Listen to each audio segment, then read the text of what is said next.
In the tunnel. In the tunnel. In the tunnel. You're listening to In the Tunnel.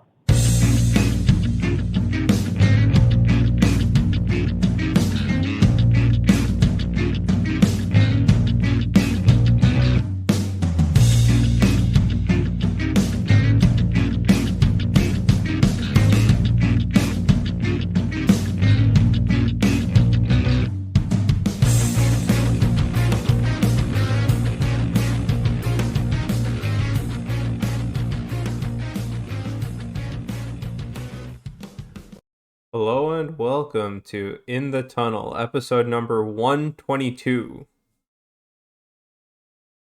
Yeah, life kind of kicked us for a little bit, but we're back. As it always does. Yep. We're recording this on the day where the Blue Jackets threw out only 4 skaters to start the game. Yeah, 13 seconds they let run off the clock. Nice tribute. And Ovechkin just got his 700th assist. Yeah. So, a lot happening. Not that we have graphics prepared for, but somewhat of a notable night for hockey and a notable day for football. Yeah, so why don't we not start with either of those things and let's talk about some baseball. Sure. I mean, I've long since tapped out on baseball. I think we've only done 2 episodes since July, but obviously things have been a train wreck for whatever I root for. Yeah, well, But Sean's team's still going strong in the ALCS. yeah.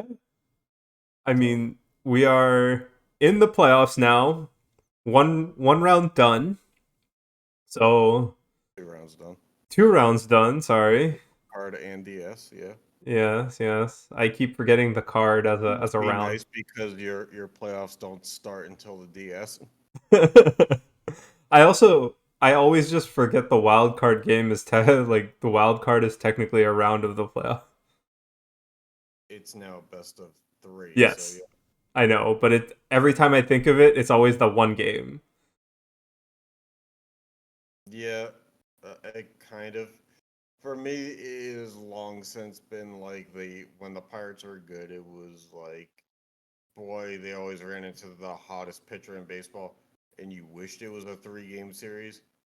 And now it is a 3-game series, and I'm just completely jealous of that. Although if they lost 2 games to nothing, I would be just as infuriated. Yeah. I mean, so we have we only have the 4 teams left now.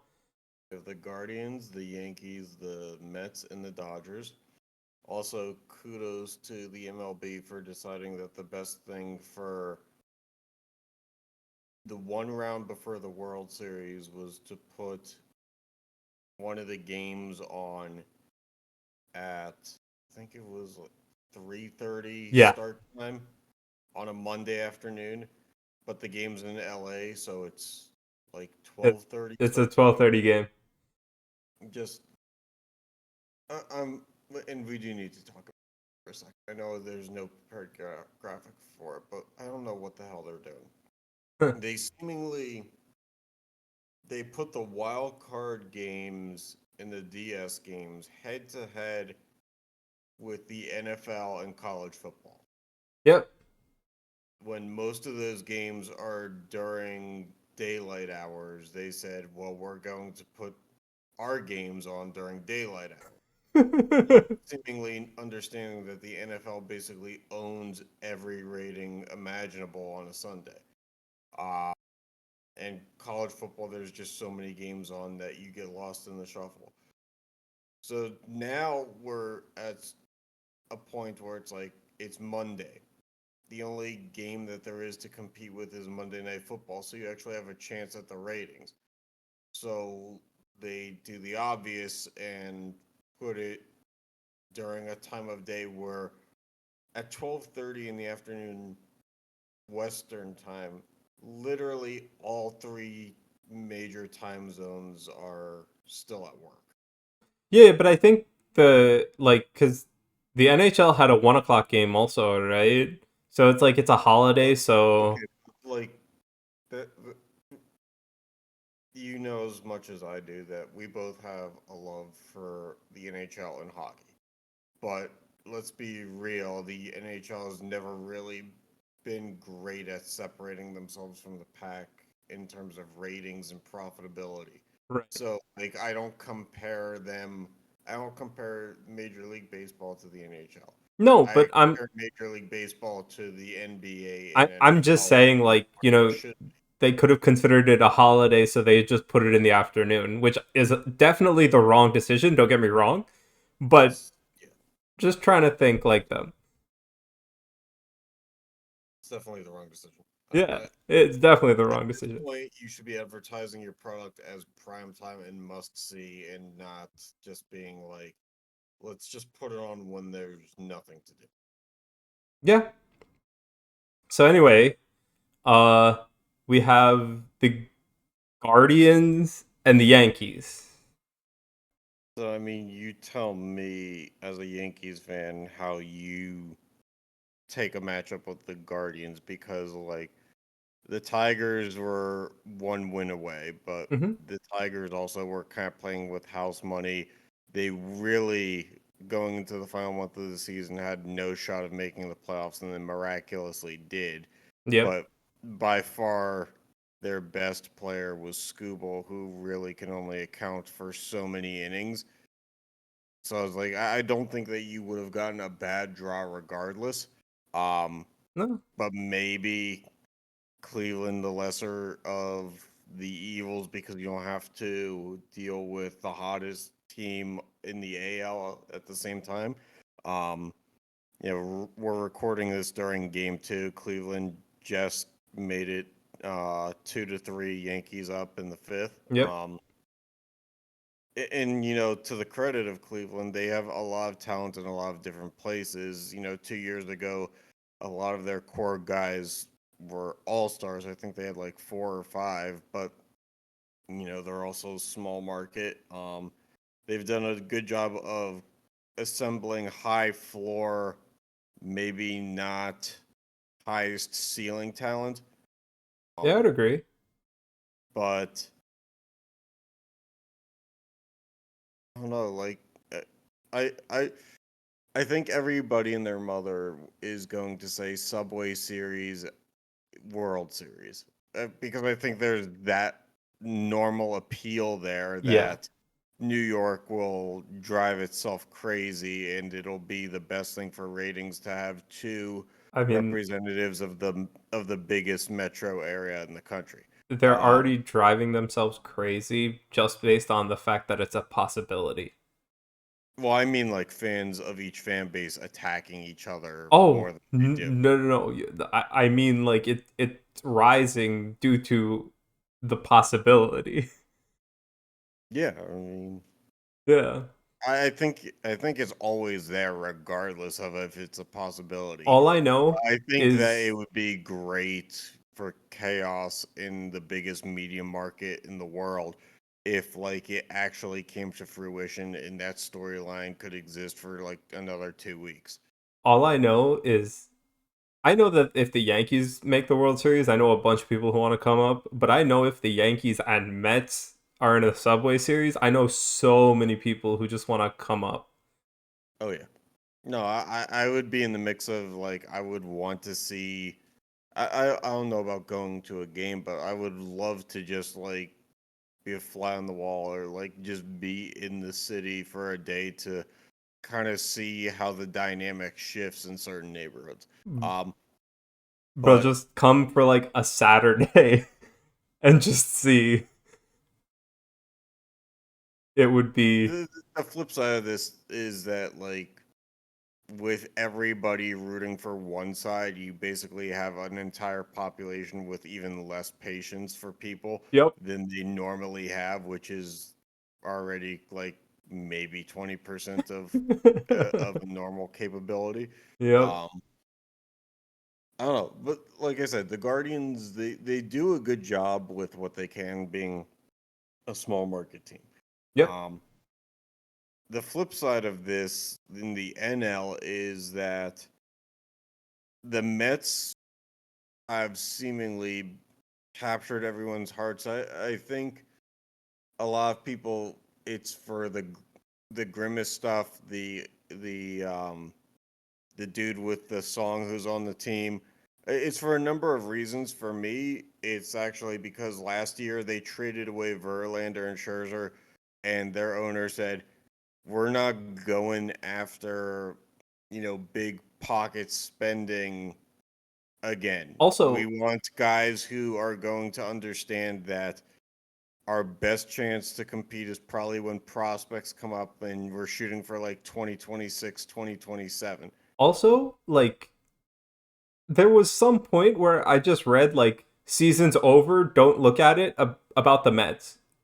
And so I just stopped following their games, and then all of a sudden they're in the playoff.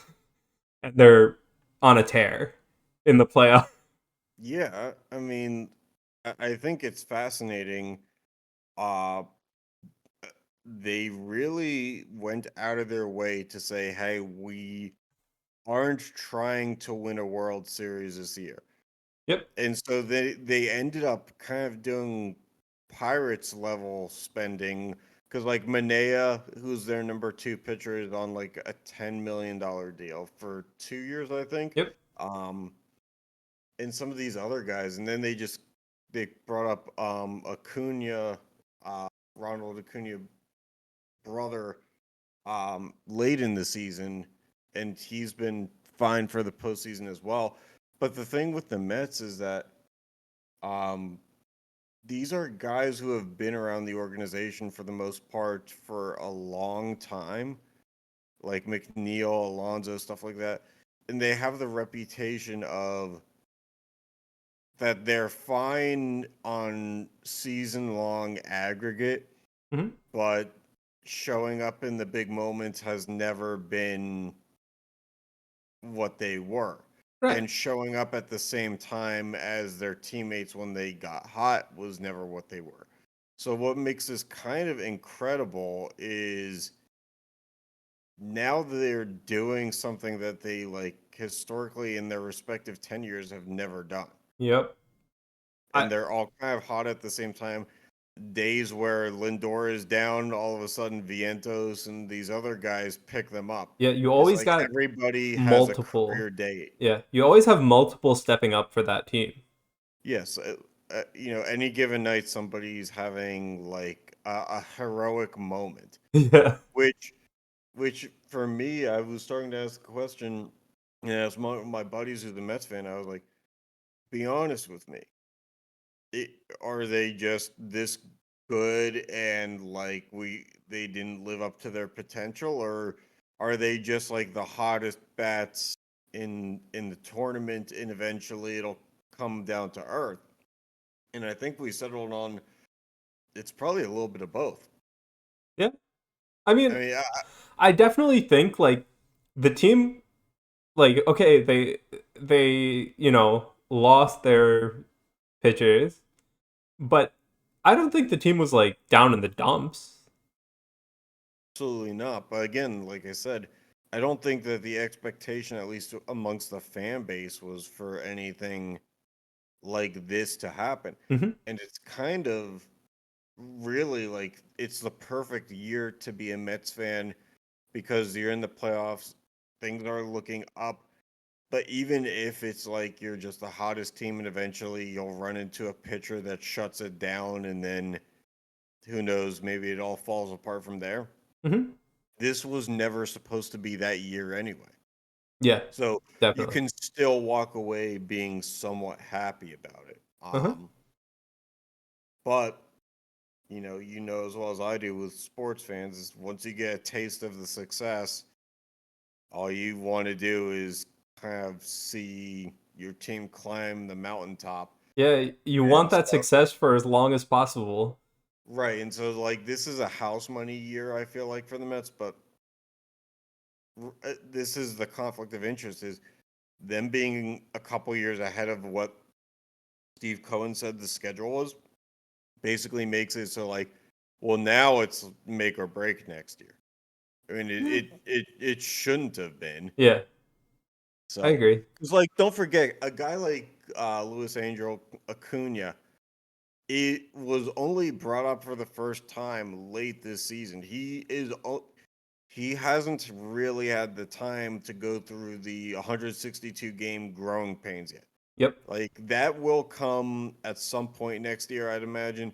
So like I could see a little bit of a dip, but the fan base won't like that. Hmm. So I mean, I think of the four remaining teams, for me, it's the easiest to root for. You know, I have a certain respect for Cleveland because of them being the small market team left. Hmm. But I think that the Mets is just like they were honest with their fan base. They said, Right. "Hey, this isn't in the cards right now," and then they somehow did it anyway. Yeah. It's like they said, have zero expectations of us.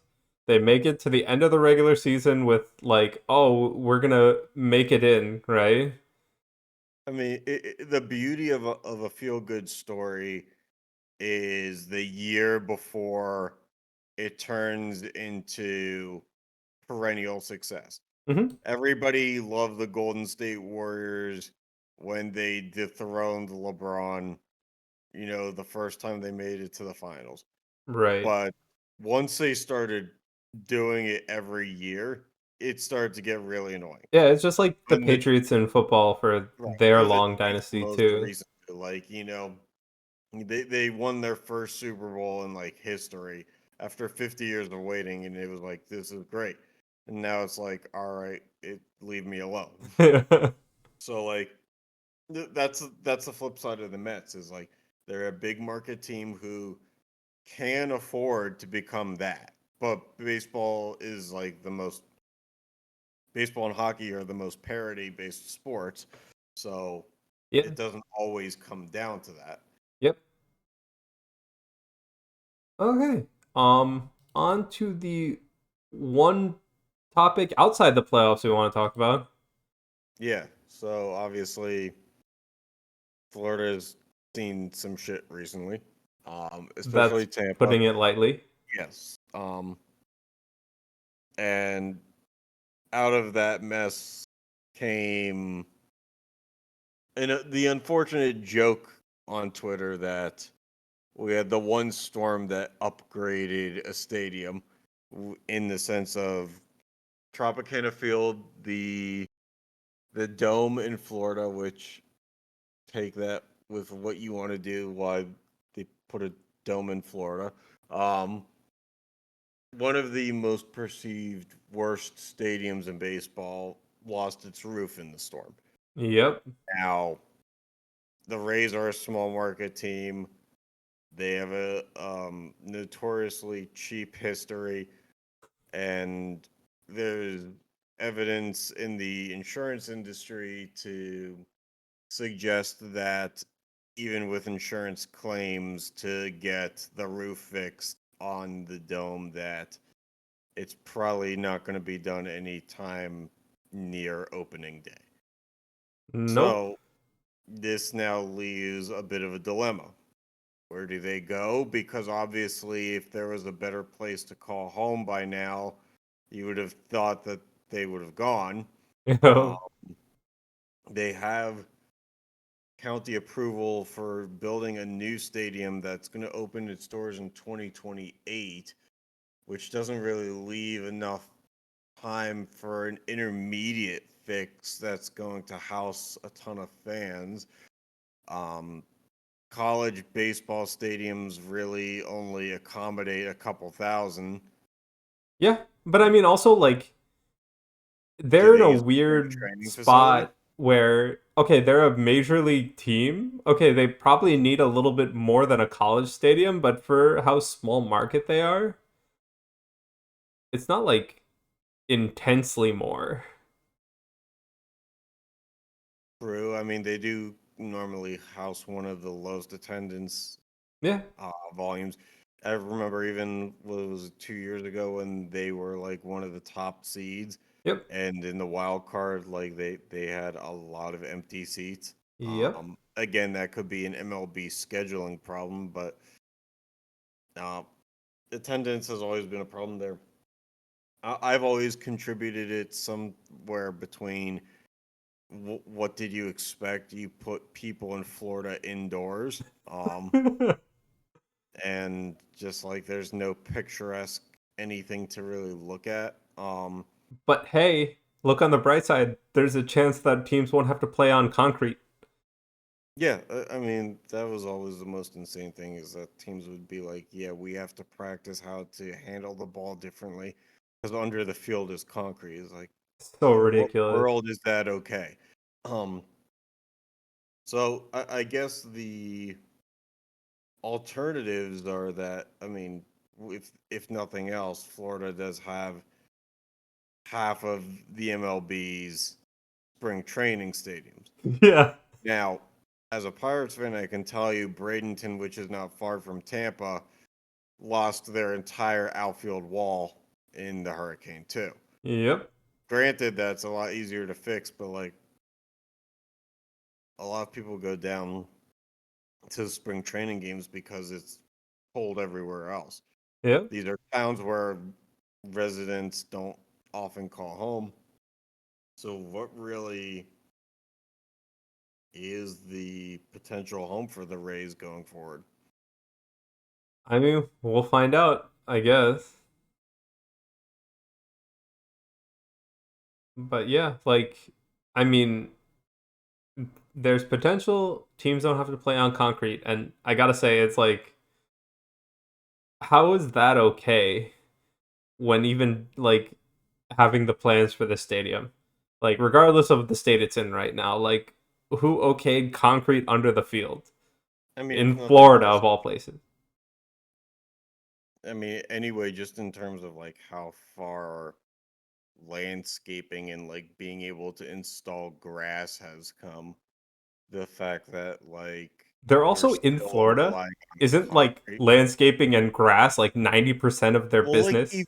I feel like even indoors, it's like all you have to do is open like a shed door, and don't tell me that there's like no bullpen, like a golf cart like entrance or anything anywhere that can go outside into a parking lot. Yeah. There definitely is. And the air is definitely enough moisture and humidity in there to keep grass growing even indoors. Yeah. I mean, they're Tampa Bay, so they're pretty close to water. Yeah, Lord knows that's what nature said. Yeah, but I mean, yeah, we'll see. Hopefully something happens. I Like, think it would be great if it was like the Toronto Blue Jays thing in 2020 where there was a rumor that they were going to come and play in Pittsburgh. And like, I don't want them here, but I think it would just be hilarious if they called themselves like the Tampa Bay Rays of Boston. I mean that'd be like going Tampa Bay and playing in Atlanta.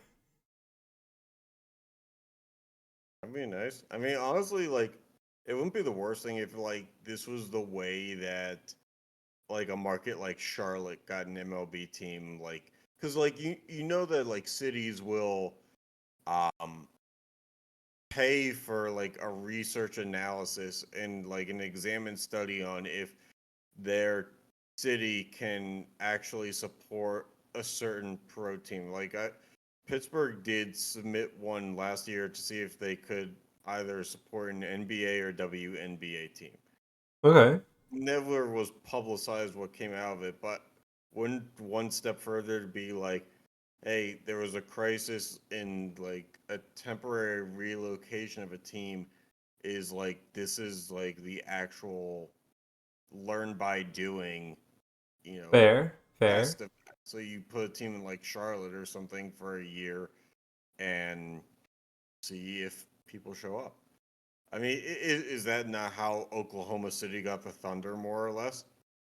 Mm, The New Orleans Hornets, after Katrina, moved to Oklahoma City, right. and they relatively showed up. Next thing you know, I mean, it did help that Seattle Sonics just up and moved. Yeah. But like, I assume that Oklahoma City isn't that destination without that probable evidence that was I there would agree before. with that.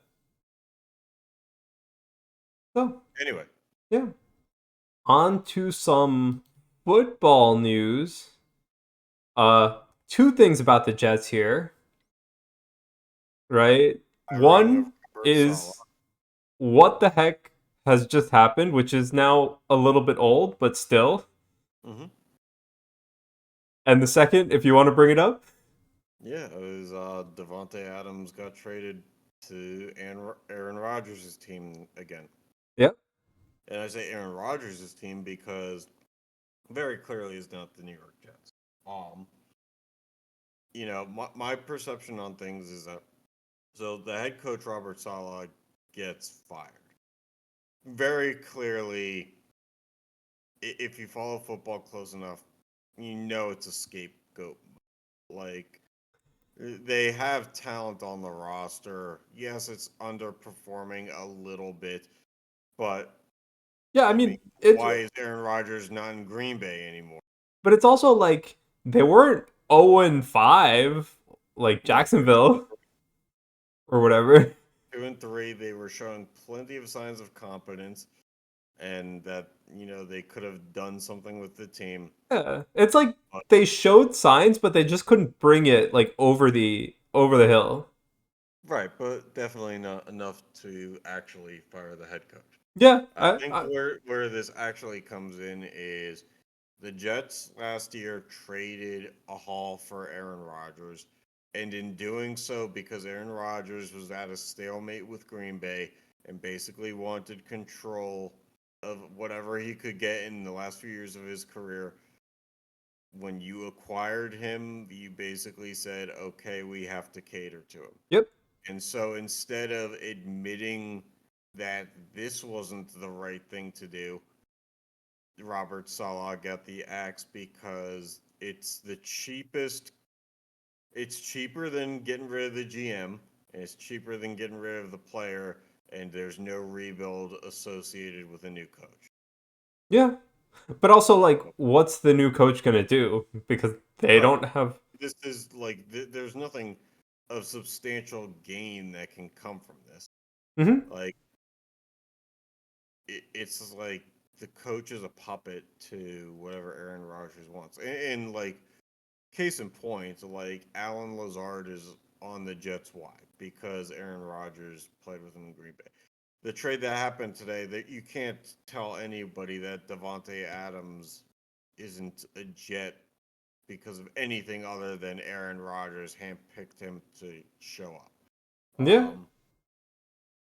And so now you have catered and conformed to his needs. And granted, he's been very good for a long time, but he's also one injury away from this team being shit like last year. Um, and so you emptied a lot of assets for guys to play with Aaron Rodgers. I don't Yep. know. It seems like there's a lack of responsibility being taken here. But it's also like from outside looking in because I've kind of given up on my team this football season by week 3. Oh, why? I don't know why they're doing fine. Like the scores aren't showing it, but they look better than you think. I mean, I know, but like every week it's like you get some hope and then they falter. Your thing is they need to start a different quarterback in primetime games. Anyway, but With like Daniel Jones being a 1 in 14 in primetime games, but like perfectly fine any other day of the week. You just need yep. that dude needs a Yeah, therapist. but like anyway, with this, right? When I saw Jets, fired their coach, Mm-hmm. I mean, at the end of the day, I didn't even think of why because it doesn't matter. But I thought of, well, what does this change? Yeah, it And my doesn't answer was change. absolutely nothing. I mean, they have a top 10 pass rusher in Hassan Reddick, who, even with the superstars of Brees Hall and Aaron Rodgers and Sauce Gardner on the team, decided to hold out after being traded to the Jets. And so hold out so long that his agents left representing him. Yep. So what does that tell you about the Jets overall? Is that guys still don't want to, Play. play for them. So I guess instead of being like, well, hey, we have some good blocks, let's try to rebuild for the next year. Mm-hmm. Like I understand Aaron Rodgers isn't around forever. You have some level of urgency that you have to supplement, but like if guys don't want to play, it's not going to be any better long term. Mm-hmm. So, I mean, again, like, I just don't see any difference in this team with the coach gone. You didn't need to kick the players in the ass. Like, it literally does nothing. So, It's an ego driven show right now. yeah. And that never works long term. Mm-hmm. So I don't know. It's hard pressed to believe that they're going to be anywhere near a contending status right now going into the playoffs. They're Right. what 2-4 because they lost to the Bills last night, I think. Yep. Um, it's crazy. Is like now in the social media era, like week 6 is like you might as well just be running around with your hair on fire saying the season's over, despite the fact that they have added another game to the NFL schedule and like you have so much more time to make a run. Yeah. I mean, like, okay, when we had, 17-week schedule with one bye week, okay, you can argue that, like, you should be showing some form of, like, what's going to by go week, happen by week 6, right? Like, right, or some even by form of like it. It didn't have to be set in stone, but you needed to show at that upward trajectory in how you play. right, and even the NFL was never like the trade deadline was never like a big buy or sell thing. It was always kind of like smaller supplemental moves because like your draft picks could always hit from any round. Yep. So like teams traditionally didn't give them up. Now Yep. it's kind of starting to change, but I just contenders always kind of have some upward trajectory, at least starting now. And it doesn't seem like the Jets. Yeah. All right. Well, enough about the Jets for me, bro. Okay, Uh, let's let's talk about the talk Giants. some hockey. Okay. All right. We got 3 goalies on the block today. Yeah, one got a deal, one rejected a deal, and one is just in the middle of a scenario that you wish that nobody had to deal with. Yeah. So, why don't we talk about the one that got a deal first? Sure. So in the off season, the Bruins in the past couple seasons have had the best platoon of goaltenders in Jeremy Swayman and Linus Ullmark. Correct. Um, Obviously, they couldn't afford both forever.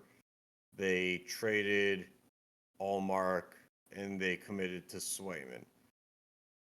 Problem is, Swayman doesn't have the deal right now that comes with the hey, we decided you're the guy going forward and we traded away an asset to do it. So Swayman's camp, I think, went to the media and said that they were offered a deal somewhere in the range of what, 4 years and 4 years. 30 some million. Yeah. And then the Bruins management brass are asked about it in a press conference, to which they respond, "We have given Wayman's agent 64 million reasons why he should take a deal." So the first thing here is just common knowledge. You don't talk about somebody else's pay out loud Yeah. like that. there's a reason why negotiations aren't just an entertainment show. They're just kind of private. Yep, behind closed doors. So now you took your franchise goaltender and just absolutely disrespected him without him really having a deal past this year. Mm-hmm. Um, and you traded away your old other goaltender. Seems like smart management, right? Yep. So, I mean, what do you think? What do you think that Swayman is worth? Because it sounds like there hasn't been a deal that's been agreed upon, and this Yeah, but happened see, a couple weeks ago. my problem is like I'm looking at it, I'm like, okay, what's Swayman worth to the Bruins? And I gotta say, it's a whole heck of a lot. Yes, especially a Bruins core that is already hooked on a bunch of contracts. Right. And they traded away Ullmark, and so what else do they got, right? So if you're asking what's Swayman worth to the Bruins, it's top dollar, basically. And it basically should have been that was the conclusion to the team before they got rid of the other guy. Yeah. And Because otherwise, why would you do that? You right. could have just paid the other guy for less. But also, like, what do I think Swayman's worth to the NHL as a whole? Like, if it was going to another team, I don't think it's as much as Boston has to give him, basically. Yeah, I mean, it's seems like they really botched this. It seems like they really didn't want Swayman because like they should have known his value. Yeah. Like, yeah, there's a lot of hype around Swayman, and maybe not all of it deservedly so Mm-hmm. because of injuries and other items in his career so far. But you're gonna trade the other guy. Hockey's not a sport where like these guys are a dime a dozen. Elite goaltenders are elite for a reason, Yeah. and they get paid handsomely. Um, so let's shift over to Ullmark. Yeah. In this three-person entanglement of sorts, Ullmark, after being traded to the Senators, got the deal. Yeah. Wasn't very quickly after that, but it happened sometime before the season started in the past week or so. Um, and he got 30 some million over 4 years. Yeah. So I think Swayman was looking for at least 8 million AAV. You have 8 million a year on aggregate over 8 years. Mm-hmm. So he was looking for either a long-term deal or a lot of money up front. Mm-hmm. Yep. Ullmark basically got the deal that it was rumored that Swayman was offered by Boston. So if Boston was going to offer this contract, they traded the wrong guy. And like Ullmark, when he was with Boston, was not horrible by any stretch. No. He was very good compared to his other teams I was on, like Buffalo. Um, but Yep. it just seems like something very, very inconsistent is going on in Boston. The Senators, I'm not really sure what to make of it. They're kind of just middling. You Like you'd know, like to think at some point they're going to have enough to put something together, but I'm like this not whole sure what to thing, make of the Senators, like, ever. right? But like just in terms of overall talent, I'm not sure who of note is there that isn't there because it was the last deal that they could get in their 30s. Hmm. Fair. So like Giroux isn't there anymore, but when Giroux went to the Senators, like it raises headlines, but it's not going to raise a banner. Right. That's kind of what the destination is now. Yep. And credit to them, they've tried to find a franchise goalie. Lord knows they tried Matt Murray. Lord knows that they've tried one or two other guys in between. Ullmark may be it, but like I don't think that that's the problem. I think the problem is because they were able to prove competence with um, Craig Anderson, and he was like 41. Yeah. Um, But I mean, it did require some standout performances from Craig Anderson. Not but like most not of the time, like they so actually had some. many, but still. Yeah. But most of the time, like there was something supplementing it Yeah. that I don't think is there right now.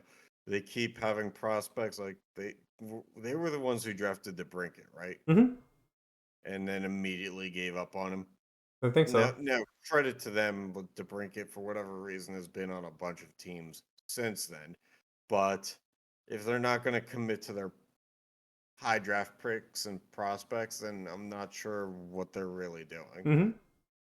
So this is the Ullmark deal is fine. It just doesn't really serve an outstanding purpose right now. Right. The team that's trying to make some kind of message very clear is the Rangers. Um, they offered top dollar to the reigning Vezina winner. Didn't they offer, was it 8 years, 11?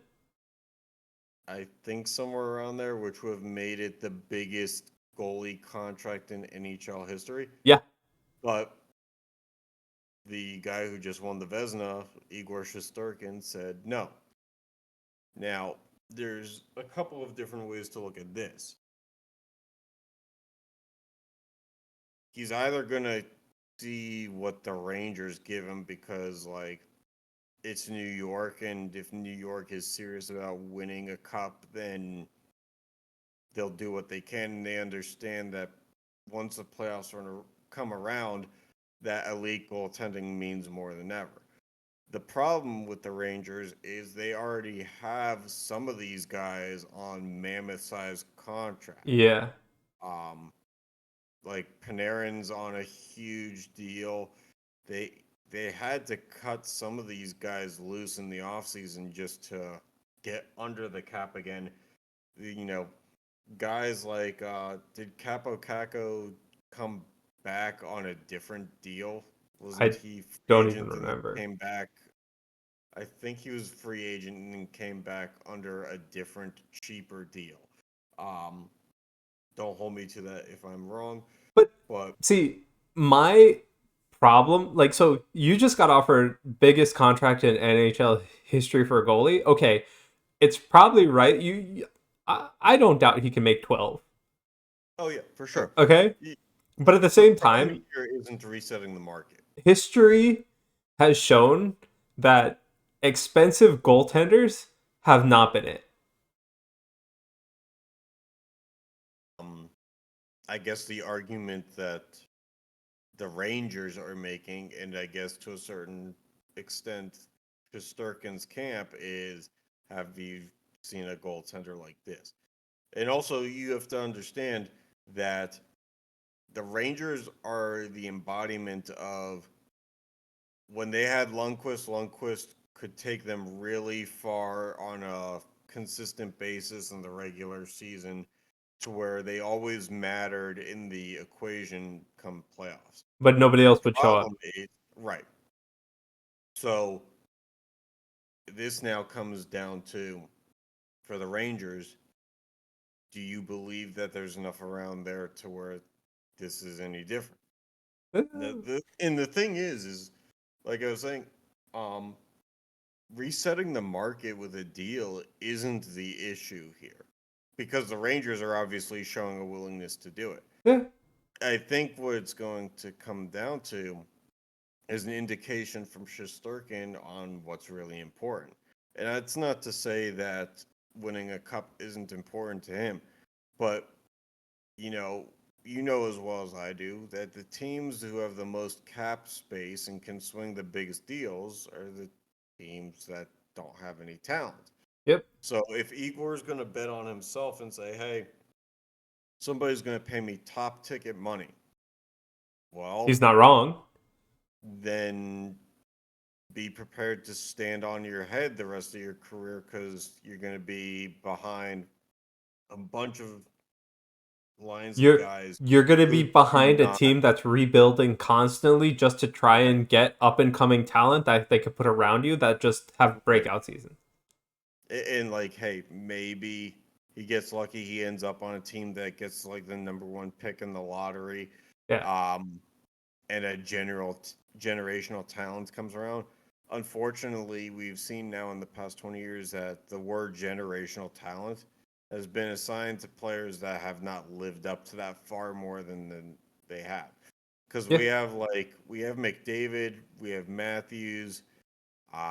The jury's out on Bedard. I think we think that he's going to live up to that, but he You know, didn't come you, to the you need a couple NHL like necessarily Bedard. We're ready. not even talked about yet. Yeah. Uh, but the Crosbys, the Malkins, the Ovechkins, those guys, I mean, like look at a guy like Taylor Hall. yeah. Like as a 1-1 pick, or even like any top 3 pick, like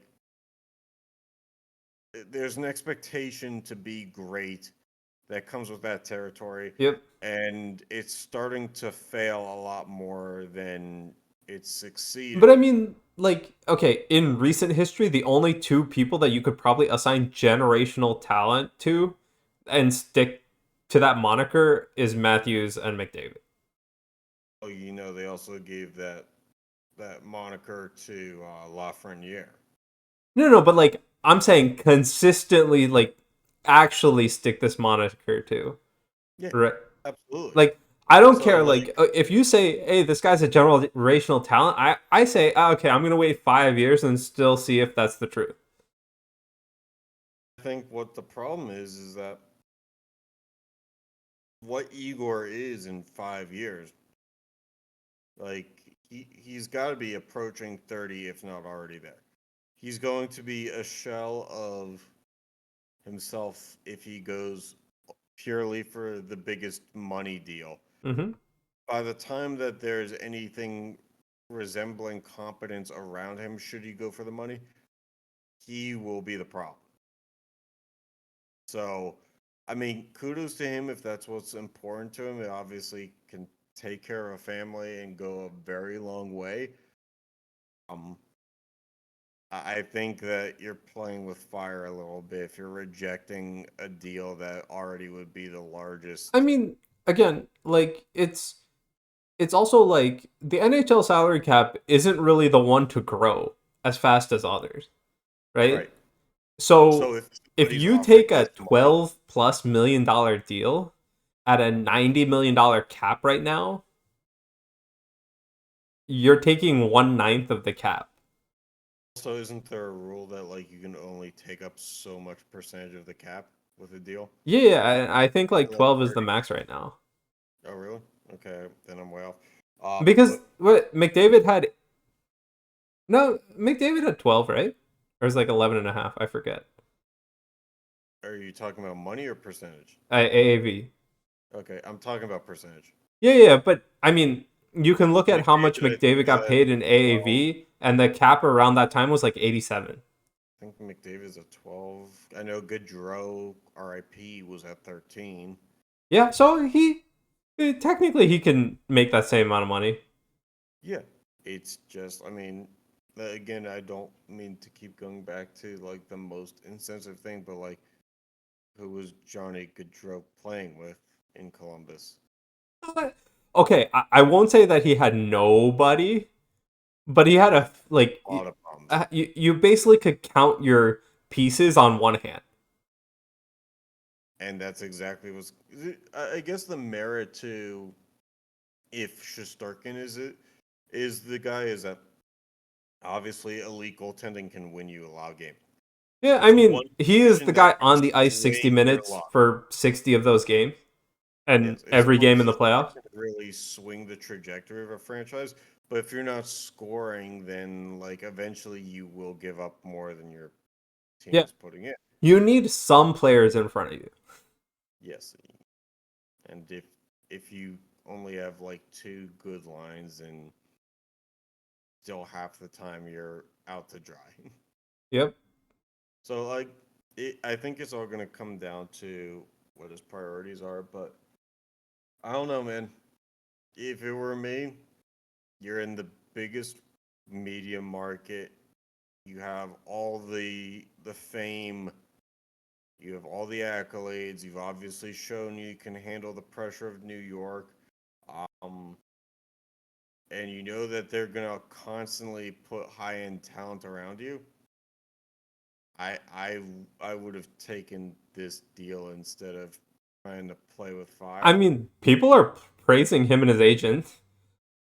Oh yeah, I mean, in a financial sense, Oh absolutely, yeah. because somebody will do it. It's just like, is it going to be the Rangers? Because at the end of the day, I think I the mean, Rangers, okay, obviously over the past 10, 12 years, the thing have is, always put together playoff teams. Why? Because they prioritize the roster being a playoff team. but also like if you look at Rangers fans, right? They at this point they grew up with Lundqvist. He was solid for almost his entire tenure. We'll discount the ending years a little bit, but still. So they grew up with solid goaltending. Now, as an organization, like, aren't you kind of like you're kind of like pressured to try and do that again, right? Yeah, but I think the difference is Lundqvist always said that, I don't know, I won't say said, but kind of said with his actions that putting together a cup contender was the most important. And he probably left money on the table over the course of his tenure to do that. Yeah, It seems like the opposite's happening. yeah. I mean, I agree, but we'll I see. mean, even at 11 and a half, he's not leaving much wiggle room for the Rangers. Yeah, but I mean, I can see it both ways, right? Yeah, So, like I said, it's a priority thing. yep, If you go for the money, more power to you. A lot of people do that with their lives. Um, so be it. But accolades don't come with money. You just get money. yeah. All right, well, that's all we got. So, thanks for tuning in, and we'll catch you next time.